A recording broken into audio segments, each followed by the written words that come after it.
partnership between our countries, between India and the United States, is simply one of the most consequential in the world. It's vital to addressing virtually every global challenge that our people face. Close ally relationship over many decades. We've never had any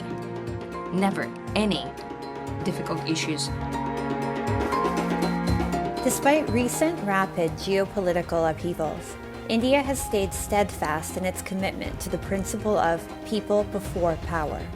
At a time when many forecast an increasingly bipolar world, and when primetime television is devoted to the possibility of a Cold War, India has reaffirmed its support for the dialogue and diplomacy approach. Let's explore how the Brand India approach is proving most effective during these uncertain and trying times.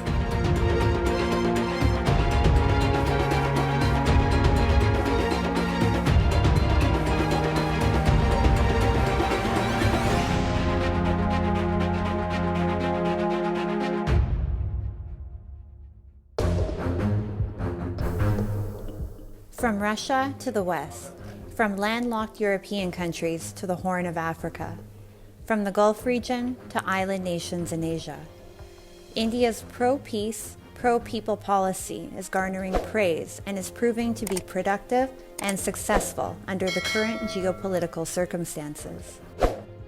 India has remained committed to placing the needs of its citizens above any type of allegiance to a specific nation or group, even in the face of mounting global pressure to choose sides. India's purchase of Russian oil at competitive rates in the past few weeks, especially after global crude oil prices soared in the backdrop of disrupted supply chains, is a clear example of how India prioritizes its people's needs above all else. Energy prices in India have remained relatively steady, despite the global economic crisis, because of such actions. India has continued to stress its stance of peace and dialogue to end hostilities that have divided the world. In fact, India has not only maintained its relationships with both the West and Russia, but these relationships have been consistently improving as well. Recent statements from both the United States and Russia are clear evidence of India's strong and secure relationships with the two countries. The partnership between our countries, between India and the United States, is simply one of the most consequential in the world. It's vital to addressing virtually every global challenge that our people face, whether it's health security, climate change, food security, upholding a free and open international order, to name just a few. Over the past years, we have made real progress in elevating that partnership bilaterally. It has been underpinned by a very close ally relationship over many decades. We've never had any difficult issues. We've always supported each other. And that is happening right now, and I'm sure this will be the case in the future as well.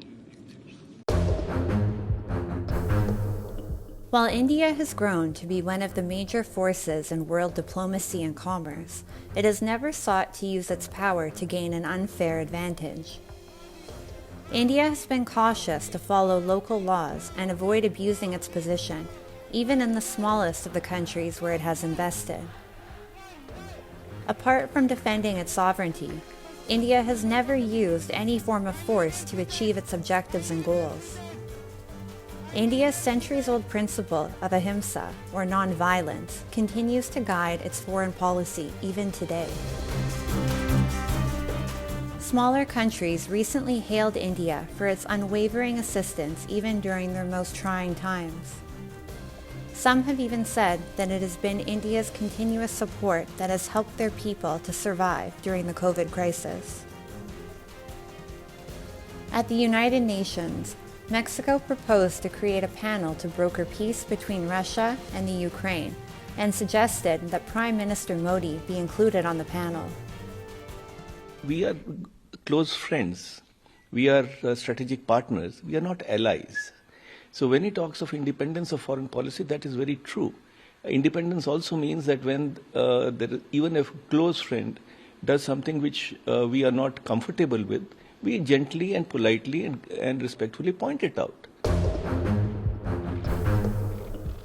Observers have noted that Prime Minister Modi's proposed inclusion was primarily motivated by India's long-standing approach of people before power and dialogue and diplomacy. India's primary objective is on improving its economy and standard of living of its own people, who comprise 1/6 of the global population. Trade agreements and health and climate issues have dominated nearly all of India's discussions with other countries and groupings. And as India prepares to tackle the G20 presidency later this year, observers predict that these topics will continue to be at the forefront of India's agenda. India's consistent diplomatic position has also motivated other countries to toe New Delhi's line and adopt similar approaches.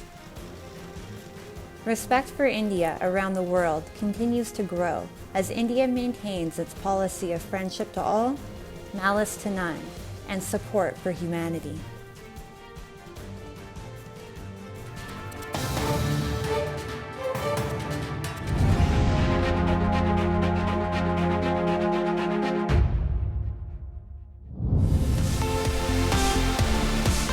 Talent, innovation, and creativity. Be it directing, videography, or acting, these villagers in India's Chhattisgarh state have become internet sensations by creating content for YouTube. Tulsi Village's flagship YouTube channel, Being Chhattisgarhia, now boasts nearly 116,000 subscribers and more than 200 videos and counting. The interest among villagers grew during the COVID-19 lockdown in 2020, which put many blue-collar workers out of jobs and which restricted movement. Now, hundreds of residents in this village are involved in the channel, from on-screen performances to post-production work. The villagers upload roughly 2 to 3 fresh videos every month, which earns roughly $485 USD a month from YouTube. ऐसा है कि हमारे गांव की आबादी लगभग 3000 के आसपास है और हमारे यहाँ 1000 लोग हमारे YouTube में सहयोग करते हैं किसी न किसी रूप में। कई लोग एक्टिंग करते हैं, कोई वीडियो बनाता है खुद, कई लोग के चैनल खुद के हैं। तो ऐसा करके 1000 के आसपास जो हमारे गांव की आबादी है वो YouTube में इन्वॉल्व है। India's creator economy is booming and is showing no signs of slowing down. Local creators on YouTube contribute an estimated 826 million USD a year to the country's GDP and have generated 700,000 jobs, according to a top YouTube executive.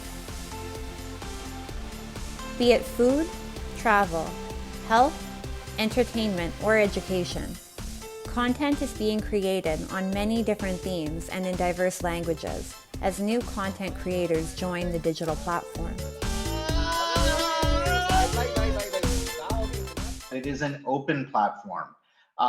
You and I, if we have a creative idea, something to share with the world, we can start a channel on YouTube today and begin sharing it throughout the country, but also throughout the world. And it is a place that doesn't have gatekeepers. It doesn't have curators. It doesn't have somebody saying, you look a certain way. You don't look the right way. You don't speak the right language. You don't come from the right, background or what have you. None of that exists on YouTube. And so that inherently, that openness of platform, I think creates opportunities for incredible diversity in our platform. Meet Yatinder Singh, a fitness legend, entrepreneur, and bodybuilder from India. Yatinder, who has won more than 20 championships, including Mr. World 2015, produces YouTube fitness videos for beginners, intermediates, and experts. With approximately 4.17 million YouTube subscribers, Yatinder Singh's channel offers motivational, lifestyle, and self-promotional videos. मुझे fitness का शौक़ था तो fitness के around ही content बनाना शुरू किया but starting is to कि पहले मैं पैशनेट हूँ अबाउट फिटनेस उस तरह का कंटेंट बनाना चाहता हूँ बट येस व्यूज़ आने चाहिए, सब्सक्राइबर होने चाहिए, देन एम्प्लॉयमेंट जनरेट हो जाती है. India's creator economy is thriving thanks to the country's growing internet penetration. According to Statista, in 2020, India had over 749 million internet users across the country. This figure is projected to grow to over 1.5 billion users by 2040. With the recent launch of the 5G network in the country, digital content will be accessible to people in even the most remote areas and will allow for increased contribution across the country. Some of the most vibrant digital content will now be produced by ordinary Indians. India is on the cusp of a major user-first digital revolution.